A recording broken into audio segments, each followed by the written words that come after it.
अस्सलाम वालेकुम जी। अच्छा, ये क्वेश्चन है कि ज़रा देखें पेपर का। बिल्कुल इजी क्वेश्चन है। अगर ये आ जाता है तो सॉल्व करना बहुत आसान है। ये पेपर से क्वेश्चन मैं पढ़ रहा हूँ। स्पेसिफाई द, इस तरह से आपको ना बच्चे एक टेबल दिया होगा और पूछ क्या रहा है वो, specify the suitable data type. यानी डाटा टाइप आपने बतानी है रोल नंबर वाले कॉलम की, डेट ऑफ बर्थ की, एड्रेस की। डाटा टाइप्स हमने 7 पढ़ी थी चैप्टर 8 में, साथ साथ मैं डिस्कस करूंगा। अब जिस कॉलम में देखें ना, रोल नंबर वाला कॉलम जरा गौर से देखें, इसमें न्यूमेरिक डाटा आपने स्टोर किया हुआ है, नंबर्स पे मुश्तमिल डाटा स्टोर किया हुआ है। तो वो कॉलम जिसमें नंबर स्टोर हो उसकी डाटा टाइप भी नंबर ही होगी, यानी इसकी डाटा टाइप होगी नंबर, रोल नंबर की डाटा टाइप। ठीक है। डेट ऑफ बर्थ की डाटा टाइप होगी डेट एंड टाइम। ठीक है। ये आपको याद होगा, जिस कॉलम में डेट और टाइम से रिलेटेड डाटा स्टोर किया जाता है उसकी data type date and time होती है, डेट एंड टाइम। एड्रेस आपने जिस कॉलम में स्टोर किया हुआ है इसकी डाटा टाइप शॉर्ट टेक्स्ट होगी।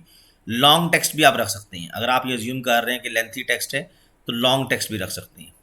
फिर उसने पूछा आइडेंटिफाई द सूटेबल प्राइमरी की। प्राइमरी की के बारे में आपको पता है कि प्राइमरी की हम उस कॉलम को बनाते हैं जो यूनिक होती है, ठीक है, जो रिपीट ना हो। रोल नंबर भी प्राइमरी की बन सकती है, रजिस्ट्रेशन नंबर भी प्राइमरी की बन सकती है, क्योंकि रोल नंबर भी कभी भी रिपीट नहीं होगा और रजिस्ट्रेशन नंबर भी रिपीट नहीं होगा, ये भी यूनिक होगा। तो इसका आंसर है roll number and registration number, primary की।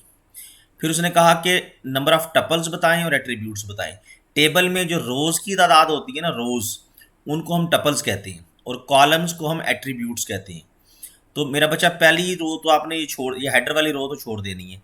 अब एक रो ये है आपके पास CS12/05 वाली, ये अली वाली, और एक रो है आमना वाली। तो हमारे पास टेबल में 2 रोज हैं, इसलिए इसमें टपल्स कितने हैं, 2, 2 टपल्स हैं। टपल्स क्या है, रोज की तादाद को ही टपल कहते हैं। एट्रीब्यूट किसको बोलते हैं जी, कॉलम्स की तादाद को। तो अब इस टेबल के कॉलम्स गिनने, 1 2 3 4 5 और 6, 6 कॉलम्स हैं। तो इसमें एट्रीब्यूट्स हमारे हो गए 6। तो ये क्वेश्चन बड़ा इजी सा क्वेश्चन है। डाटा टाइप्स का आपको पता होना चाहिए, जिस कॉलम में आपने नंबर स्टोर करने हैं, न्यूमेरिक डाटा स्टोर करना है, उसकी डाटा टाइप नंबर होगी। जिस कॉलम में आपने अल्फ़ाबेटिक डाटा स्टोर करना है या अल्फ़ा न्यूमेरिक जैसे एड्रेस होता है आपका, तो उसकी डाटा टाइप शॉर्ट टेक्स्ट होगी या लॉन्ग टेक्स्ट होगी। लॉन्ग टेक्स्ट आप तब रखेंगे जब डाटा की अमाउंट ज़्यादा हो, ठीक है। तो और आपके पास फिर प्राइमरी की का आपको पता होना चाहिए, प्राइमरी की क्या होती है, वो उस एट्रीब्यूट को हम प्राइमरी की कहते हैं जो यूनिक हो। अब देखें ना, नेम प्राइमरी की नहीं बन सकता क्योंकि नेम एक से ज़्यादा स्टूडेंट्स का सेम हो सकता है। एड्रेस प्राइमरी की नहीं बन सकता,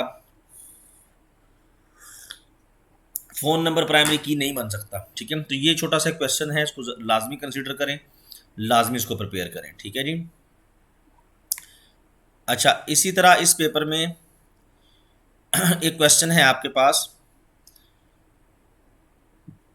ये वाला क्वेश्चन, ER डायग्राम दी हुई है और आपने चंद एक क्वेश्चन के आंसर देने हैं।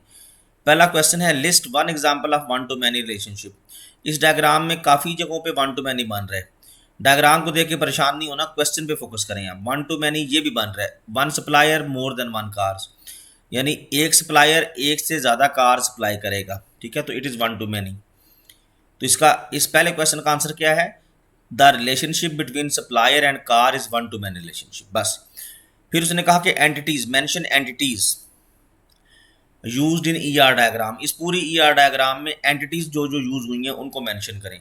तो भाई एंटिटीज आपको पता होना चाहिए, रेक्टेंगल बॉक्स में जो कुछ भी लिखा होता है वो एंटिटीज होती हैं। तो एक एंटिटी ये है सप्लायर, एक एंटिटी कार है, एक एग्रीमेंट है और एक क्लाइंट है। तो कितनी एंटिटीज होगी, 1 2 3 और 4, ये इसका आंसर है, ठीक है। आप लिख देंगे जी, there are 4 entities in this ER diagram and these are supplier, car, agreement and client. Last question है, how many minimum cars supplier must supplies, यानी एक सप्लायर के लिए कम से कम कितनी कार सप्लाई करना जरूरी है। तो एक सप्लायर के लिए कम से कम एक कार सप्लाई करना जरूरी है, ठीक है। तो इसमें आप लिख देंगे कि minimum car supplied by a supplier should be 1, ठीक हो गया जनाब। तो ये इस तरह के ये जो 2 क्वेश्चन अभी मैंने सॉल्व कराए हैं, इनको रेडी करें।